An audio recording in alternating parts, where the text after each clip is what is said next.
Good morning to all of you. Uh, I'm here to talk about, in fact, somebody wrote that I am from Mumbai and I have to cut it because I belong to a very small place in eastern Uttar Pradesh called Pratapgarh. It's a small village. Some of you who are from my state might know it, and those who are not, in due course of this presentation, hopefully will get to know about it. And what I want to talk to you about is the 3 billion initiative, which is about how do we develop and deliver sustainable development solutions to the 3 billion. And we'll talk about 3 billion is a number which is going to come often, and we'll talk about why is 3 billion relevant. But just to begin, okay, how many of you know this man? All of you. Even in darkness, I can see hands going up. He is the great Gabbar Singh, and he belongs to a place called Ramgarh. Ramgarh is a very famous tale told in Sholay, the great Indian cinema of 1980s, where village is portrayed as a land where people do nothing but dance on Holi and Diwali, and who have to depend on two supermen of Indian cinema to actually save them from the clutches of a draconian dacoit like Gabbar Singh. That's how village is portrayed in our cinema. Cinema portrays how we think about a particular area or a particular class of people. And then, of our generation, the Champaran of Lagan, where the very thought of paying 2 guna or a 3 guna Lagan by an Englishman ruling over you makes you take up an unsurmountable amount of risk of actually challenging them on a cricket match. That is the portrayal of a village in a cinema. One, where there's lawlessness, there is no productivity, there are dacoits all over the place, there are people who are not economically capable to pay their taxes. And that has to change. And that has changed because almost 3 out of every 4 person in this country lives in villages. That is because 92% of land area of this country belongs to villages. That is because India is the largest arable irrigated landmass in the world. That is because we are number one producer in a lot of crops. We are about 1 and 2 in wheat. We are about 1 and 2 in rice. We are one of the highest producers in cotton, in all kinds of oil seeds, and that is our next potential. However, numbers do not speak for that. This particular graph, I don't want to read through it, but this is the 5-year plan of India from the 5th plan to the 11th plan onwards, something which we had highlighted in the book. Exponential growth in the amount of spending which goes into some form of rural development, whether it is irrigation, rural development, or agriculture. And an exponential growth rate, which is shown in your bars. But what is visible in the line is that the agricultural growth rate has been hovering around, it's about 18% of the total outlay. But as you all know, the growth rate is about 2%. So 18% of outlay is yielding 2% of growth. And we have to change this. We have to make agriculture and rural development as an entrepreneurial solution. And that's where 3 billion is relevant. And this is not just for India. This is actually everywhere. The United States hides its Eastern Kentucky people. The Australians have an issue with their own aborigines. The Africans have an issue with their rural population. So the entire rural population of this world is an issue. And that's where 3 billion becomes relevant, because we are dealing with land resource, about 80% of the world and about 90% of India, where the rural population lives. There's an opportunity of human resource, which is basically the below poverty line of the people, all people living in poverty, which is the next, called the base of the pyramid, which is the next upcoming market. There's a future.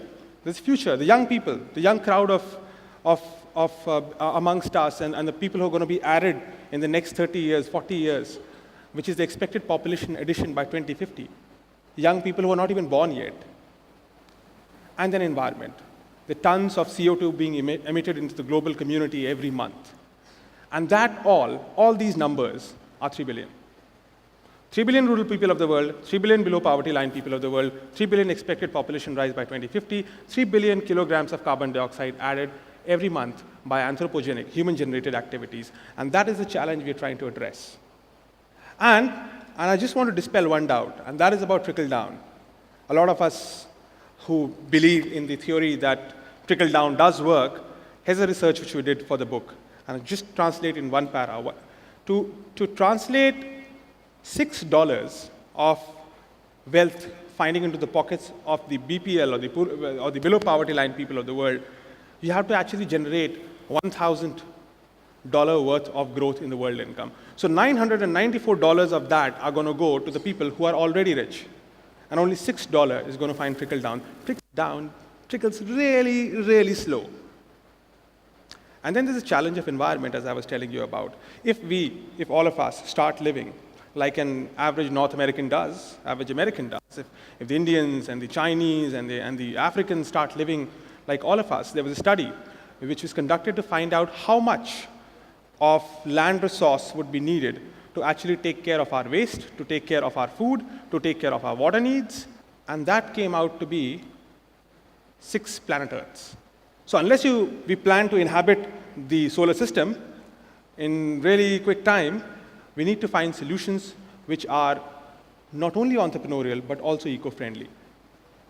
And since most of you are students or young professionals or people in academia, one common trait of people who are in education or getting educated or are already educated well enough is the ability to observe.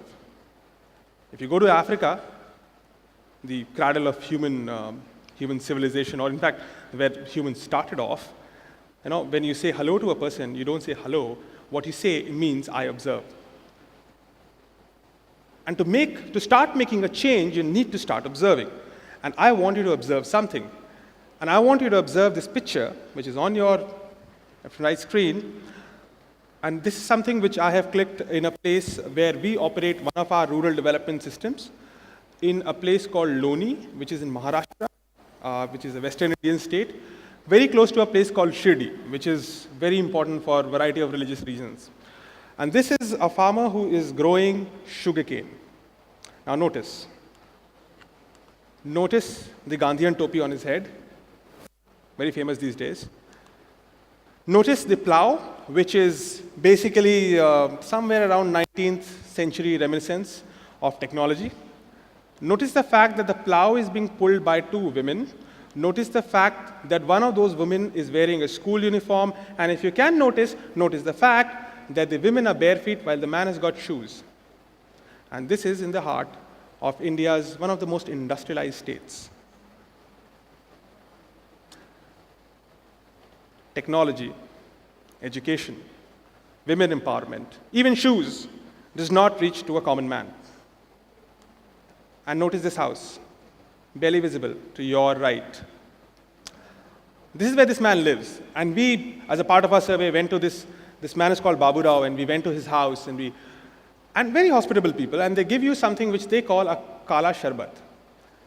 Kala Sharbat means a black syrup, which is sweet, which is nothing but Coca-Cola.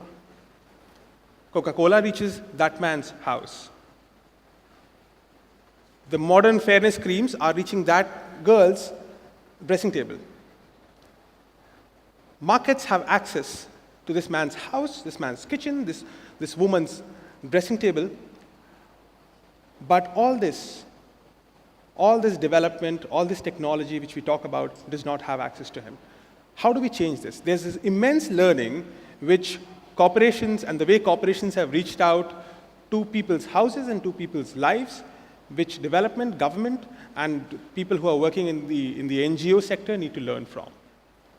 With that observation, observe this. This is a picture from a place in Bihar, near the Mughal Sarai. So it's on the border of Uttar Pradesh and Bihar. And in case anyone of you is from medicine or has experienced this kind of, you've seen it, I'm sure nobody has experienced this, but this is something called elephantitis or filariasis. And this particular foot, the right foot, the one on your left side and the right to that person, is a layer 4 filariasis, which means that, and what happens in filariasis is that the lymph nodes stop working so that the lymph liquid does not get pumped up. It does not get pumped up, it stays in the foot expands, and the skins keep falling layer after layer. And this is a level 4, which means 4 layers of skin have fallen over each other, has developed severe case of fungi. If left untreated, within perhaps 6 months would have to be amputated. Now, This is the story of Bihar. And across India, a lot of a lot of regions in that area, you'll find this story. And this would have taken years and years to happen. It did not happen all of a sudden in a month. It would have taken more than 2-3 years at least for this man to reach this state, neglected.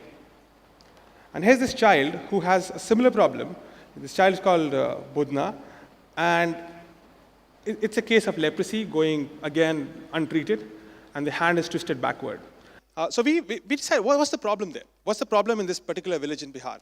The problem is that while there is a primary health care center as mandated by the government in almost every village, the problem was that there were no doctors coming in. There were not enough quality people who could actually assess and treat this disease. So the first step to treat this case or many such cases was to actually establish something which we call physical connectivity with the villages. So what we did was that between Patna and this, they used to run a bus, and we started actually running a bunch of local intern doctors from Patna University into this particular village who started diagnosing things. And the person who was championing all this was none other than this 13-year-old guy called Budna. Vertical physical connectivity is transforming Budnas in Bihar and in many places across India now. And that is the strength of actually connecting the urban and the rural and all the urban facilities which you have with all the rural needs which one generates. This guy is now treated. This guy is treated with some really innovative things which we can't get because of time, but this is how we see that how physical connectivity is going to transform the rural areas. The second case I want to take about is something from our work in the state of Karnataka, which is in South India, which is the state actually? No, which is Tamil Nadu, right. So, which is the state of Karnataka, and in northern Karnataka, there is a place called Dharwad, where this little girl lives, and her name is Samosi. And Samosi is, you can easily guess what her favorite snack is, which is samosa, the triangular Indian fried potato. And Samosi is, and many other Samosis and Barfis and Imartis, are studying in a school which is called Kalkeri Sangeet Vidyalaya. And this is a picture of all these kids, and many others are there, about 100 kids would be there. And this particular Kalkeri Sangeet Vidyalaya is run by a person called Matthew, which is, in that second picture to your right hand extreme top. There are two Englishmen you can see. One of them is a French, the other is a Canadian. And they run this school in a place called Kalkeri in Dharwad in northern Karnataka, where they actually go out scouting for children who've got talent in music, who are poor and hence cannot take care of their musical expenses which they have, and the talent cannot be nurtured. They pick out these kids all around northern Karnataka, and then they take them to a residential school where they are made to live, study as a normal school, and then in the evening practice music. And this is on the top of a hill in the middle of a tribal area. And the way they've done it is that they set up a satellite dish connected net where people like us, people like you, some of you are musicians actually, could volunteer their time on Skype and teach these kids about music. And when Dr. Kalam was there at one of the functions, not here, but somewhere in, where with better connectivity, the road and all, and there was a university there, these kids were actually the ones who performed the national anthem and many other programs. It's wonderful to see Samosi actually playing a violin. And many other Samosis. 8, 9-year-old, 10-year-old kids playing violin. And violin is a very difficult instrument to play. And that is how connecting villages electronically, which we call electronic connectivity, is actually transforming Samosis and Imartis and Barfis and many such kids in this place and many other places where it has potential. The third story is about a person called Ram Avatar, and this is from Madhya Pradesh in central India. And a place called Chitrakoot, where one of the rural development complexes we work with. And I want to show you this picture. Yeah, so the problem is that a lot of our, so whatever you tell about farming or organic farming and that stuff, farmers tend to resist it because it is not something which farmers are used to. It's something sometimes that not even works. So what we decided to do was that we're going to actually take up a 1.5 acre farm, which is the standard size of a farm in a rural area. We're going to set up these laboratories across the region of Chitrakoot, where farmers would work as, I saw SAM fellows, and we had those farm fellows similarly. So this farmer will pick out from a village, a young guy, and we'll place him here, we'll ask him to do this internship for about 5-6 months. That's a usual crop cycle. Do it in a 1.5 acre farm. And the panel says actually what you need to grow in what amount of land and what is the amount of revenue which you will generate out of growing it.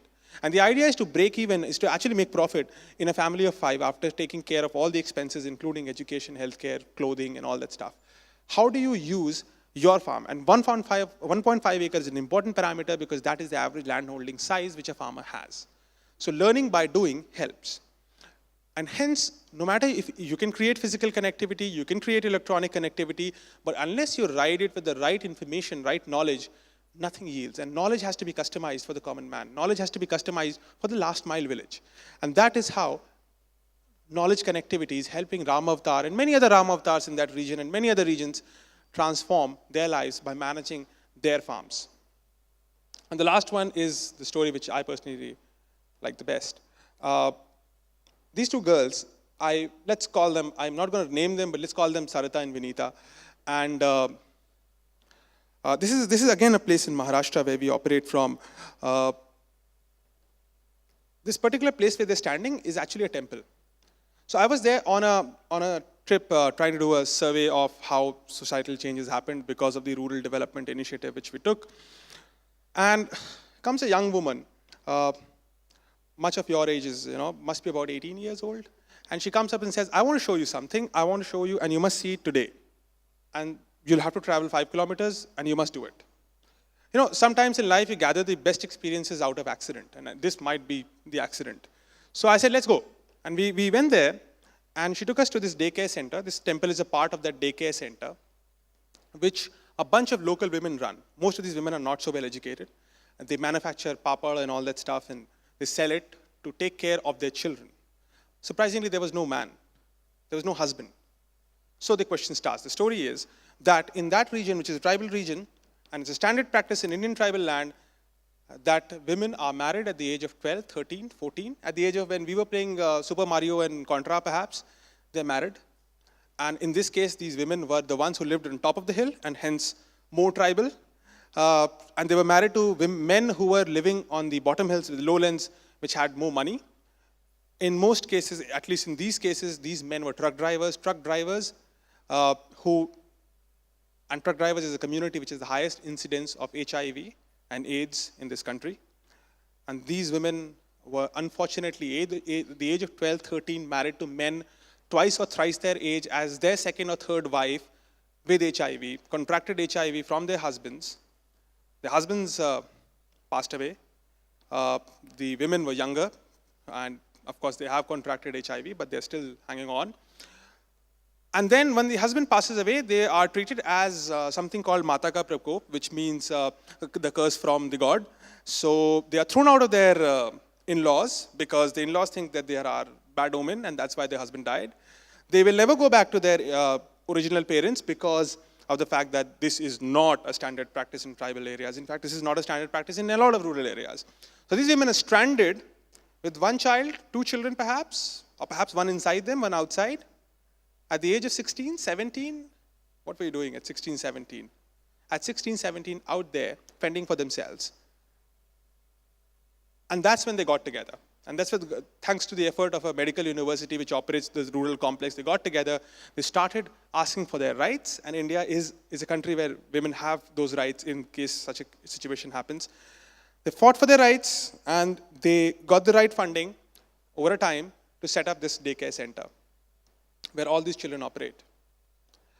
All the children live, the women earn, and the children, whatever education and healthcare has to be done, they live there. They stay there day in, day out.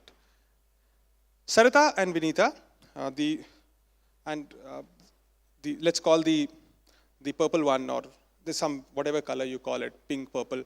The purple one is Sarita, the other one is Vinita. They are 2 sisters. The one in purple actually talks a lot, and the one in yellow does not. And that's pretty visible from the face. As a standard question, when you go to children, what you ask them is, "Bade hoge kya banoge?" When you grow up, what will you become?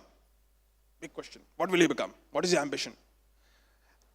And it's just inflex, just reflexive question. Bade hoke kya banoge? Until you realize the difficulty of this question, because not only these girls are poor, they are in all likelihood HIV positive.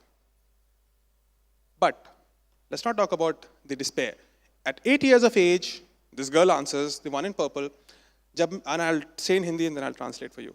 जब मैं बड़ी होंगी, मैं बड़ी होकर doctor बनूंगी. क्योंकि जब मैंने अपनी सारी उम्र गौर कीजिए 8 साल, सारी उम्र मैंने अपनी माँ को बीमार देखा है. मुझे इसका इलाज करना है. When I grow up, I want to become a doctor because all my life, which is 8 years, I have seen my mother sick. And that is the compassion which people have. I hope that we are able to deliver the doctors out of these two girls. And that is how economic connectivity is going to make Saritas and Vinitas realize their potential, their dreams, and their aspirations. Add them together, physical connectivity, electronic connectivity, knowledge connectivity, and economic connectivity, and you get a system which we designed, which is called Pura, providing urban amenities in rural areas. This is a system which we discussed in the book. This is a system which is now endorsed by the government, which is a system which is now being endorsed by a lot of private sector. And it is basically a collection of competencies across 50, 60 villages, where we build those competencies to create economic engines which are self-reliant, which are ecologically sustainable, and which get jobs for people, and connect backwards into knowledge, into electronic connectivity, and into establishing physical connect. Some innovative products come out of this. This is one of the things which we do in Chitrakoot. It's called Dadi Maa Ka Batua, which is grandmother's purse. In India, if you're familiar with the northern territories, you will find that Dadi Maa Ke Nuskhe is something which is considered to be a very, it's a welcome recipe in northern part of this country, considered to be extremely effective for any healthcare. So we just combined the traditional medicine with modern medicine. We created this bag, which is as an enterprise kit given to women who go out and treat people at a cost. And that's how they have become health entrepreneurs across their village, about 500 of them. This is an example of, so this person is called Shamlal, and I am forgetting the name of the lady. They are a couple, both of them are graduates. And this kind of a couple setup is, we are rolling it across about 700 villages, again in North India. And this is called a Samaj Shilp Dampati, which means a social sculpturing couple. And what they do is that since they are graduate, they live in the same, the village where they have to transform. They're given a set of KRAs, like a typical corporate employee is given. They're given a set of salary, and they both have a role. And the mandate is both of them should be graduate, both of them should not have more than 2 children between them. So they are supposed to live with people, practice the hygienic practices, do the organic farming, or do all kinds of things which they want the villagers to practice. And it's been an immense success in actually asking villagers to adopt technologies by actually showing them being done by people who are of respect, like Ram Avdars. The KRA of people like Shamlal is, now it's already been achieved. 500 villages is already crossed. It was till 2011. Now we are at 700. This is one of the Pura complexes in Chitrakoot. So the last one is important because we want to do social consciousness and harmony. We want no internal court cases between villages. So these people actually help resolve those activities. I'll skip this, and this is the picture with, if you're familiar with the person on the extreme left bottom, is the President of India in 2006, where he's having lunch with all our women volunteers and all our Samaj Shilp Dampatis. And there's the Chief Minister there, but you might not notice, but the President is there to your extreme left. And that's it, and now I'll end with a quote from Patanjali, a very famous Indian scripture. And it says that, it's a profound. It says, when you're inspired by some great purpose, some extraordinary project, all your thoughts break their bounds.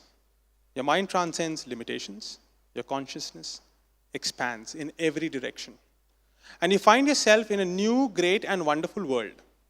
Dormant forces, faculties, and talents come alive, and you discover yourself to be a greater person by far, than you ever dreamt yourself to be. Find a great purpose in life. Find a great dream in life. The universe will make you do it. The universe will conspire to make it happen. Thank you.